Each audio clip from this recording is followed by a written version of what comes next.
Lep pozdrav vsem skupaj. Nekaj več kot teden dni je do volitev, nekaj več kot teden dni do takrat, ko se bomo odločali, ali v Sloveniji želimo moderno, evropsko, socialno državo, ali se bomo spet obrnili nazaj.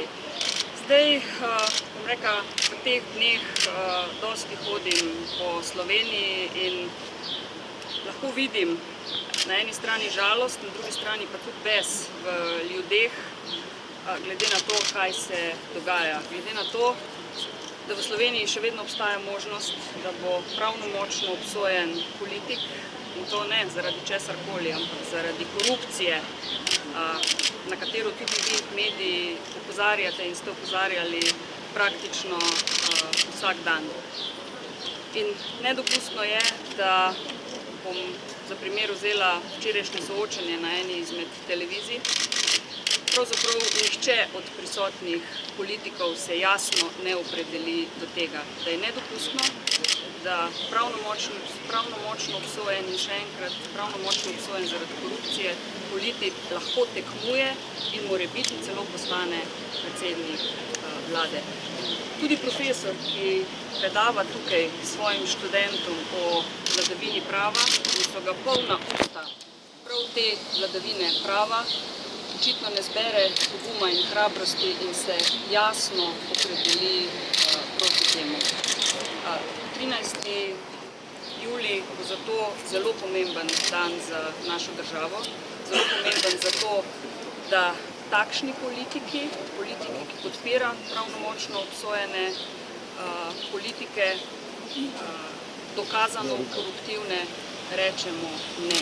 In to je priložnost, da nadaljujemo po poti pravne, socialne, moderne, evropske države. Kako pa komentirate včerajšnje izjave škofa Glavana, ki je označil sodbo kot politično motiviran proces?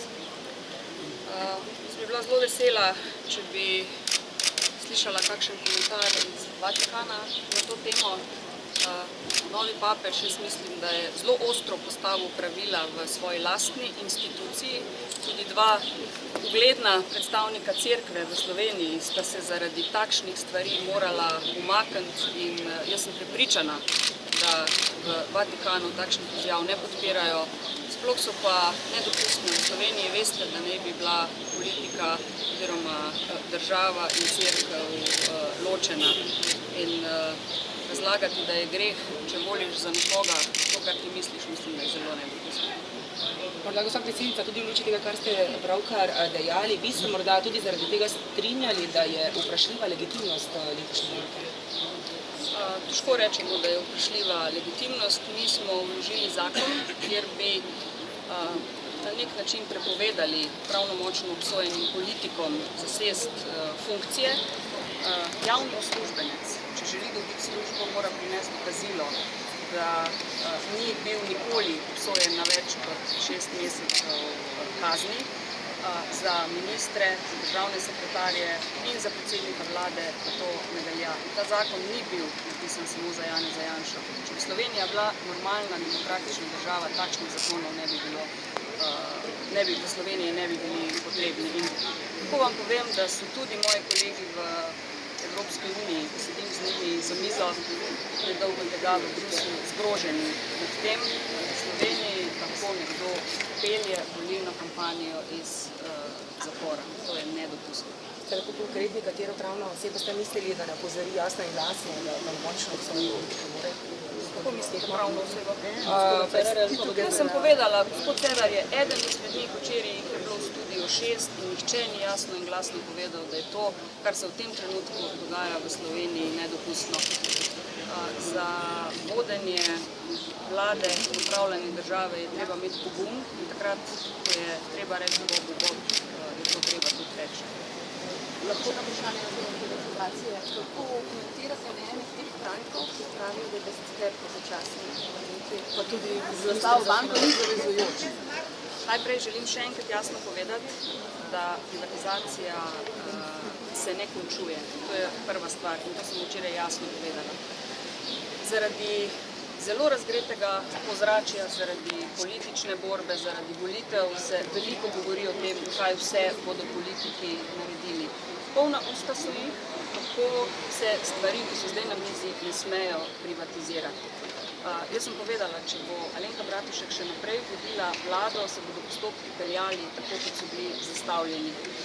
Tisti, ki pa so jih danes polne obljube, kaj vse bodo naredili, bodo pa z tem sklepom vlade, ki nič ne končuje, ampak samo do nove vlade postopke oziroma končno odločitev ustavi, vsi postopki se pa peljajo naprej in nova vlada bo na tak način imela možnost in nova koalicija, da se odloči in uresniči to, kar zdaj gospodje obljubljajo. Oni pravijo, da je nezavezujoč. Po vrsti. Oni pravijo, da je nezavezujoč. Sklep, da je nezavezujoč. Glejte, jaz mislim, da je moja dolžnost, to ne gre za slabo banko. Prva stvar gre za Slovenski državni holding. Če Slovenski državni holding tako misli, ima vse pravne možnosti, da tudi ta sklep izpodbija mojo dolžnost in jaz vem, da ljudje to od mene pričakujejo, pa je, da zaščitim naše, vaše in skupno premoženje in da možnost tistim, ki danes obljubljajo nekaj, da bodo potem tudi to uresničili. Bodo pa seveda za svoje odločitve tudi po volitvah morali prevzeti odgovornost. Včeraj je vaš kolega iz ministrskega zbora, gospod Židan, omenil, da je bil postopek privatizacije oziroma da so bili privatizacijski postopki začasno prekinjeni med drugim zaradi nepravilnosti, ki so se pokazale pri prodaji Aerodroma Slovenije. Bolj natančno, da so Gospod Židan je v vladi zato na to, da vse ostalo, če ima podatke in če ve, da gre za konkretne nepravilnosti, ve, kje je mesto, kjer se to pove. In če je samo pikica možnosti, da je to res, je absolutno takoj treba te stvari raziskati. Korupcijske, tajkunske zgodbe, kot je Mercator iz leta 2005, se ne smejo več ponoviti. To je takšna politika iz preteklosti. Kaj je povedal Židan na vladi, pravite na vladi omenil, kaj konkretno povedal v zvezi z Aerodromom? Da se v postopku Aerodroma kažejo določene nepravilnosti. Ni pa povedal, kakšne. Sicer, zdaj sem vse besed njegovih ne spomnim, da bi bilo nekorektno, da samo delček povem, bo minister Židan povedal naprej, ampak še enkrat, če je samo pikica možnosti, vedno sem zagovarjala, da mora biti prodaja transparentna, do zadnje pike, ki jo naredimo, moramo poiskati strateške partnerje, za pomembno družino. To so tri stvari, ki jo zagovarjam in bom zagovarjala vedno. To naj bi šlo, da naj bi bili strateški vlagatelji prikrajšani za sodelovanje z postopkom oziroma da naj bi bili predstavljeni Če to se pravi, če to drži, jaz takih sredstev